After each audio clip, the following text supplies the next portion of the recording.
Тоа убаво ме подсети, ја тоа го памтев од преаска, ма изгледа дека све мора да се некои точки. Подигање на знамата е еден ден во годината.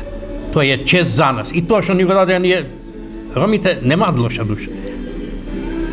Ние сме благодарни на тоа. Меѓутоа, не сме вклучени со една ден во знамето, подигнено знамето, ете, еден сат тука ќе бидеме и сите подома. Што после? Кои битки ќе ги водиме? Па затоа и ајде бегаат сите од сите етнички заедници во странство. Меѓутоа, ромите се на дното. Не на последно, но испод последното скалило. И кога ние ќе ги стигнеме до ромите? Затоа што во 1971 година во Лондон на 4-тиот светски конгрес е донесена одлуката за химната на ромите и знамето на ромите.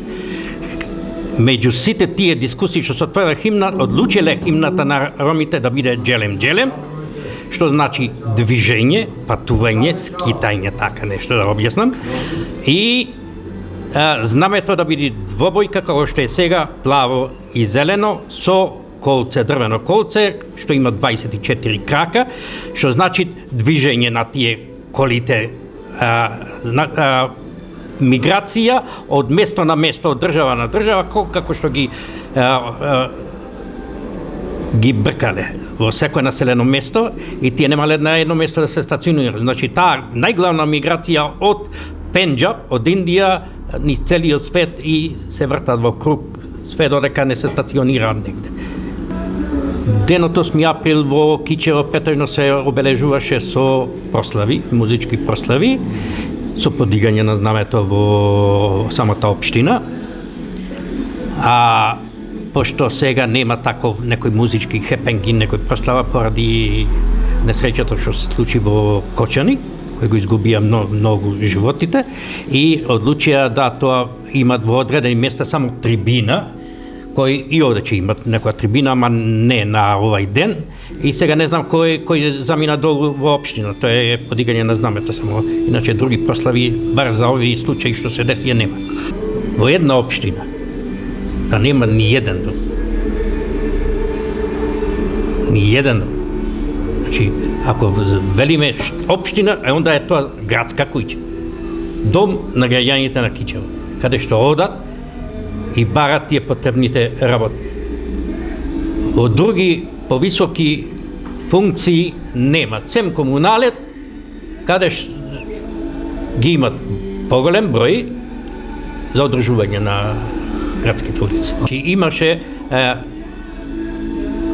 градоначалникот приме еден со средно, едно со високо образование и тоа траеше може 2-3 месеци и поради немање на работа им рекоа одете, ние ќе ве викнеме и не се случи веќе да ги вратат.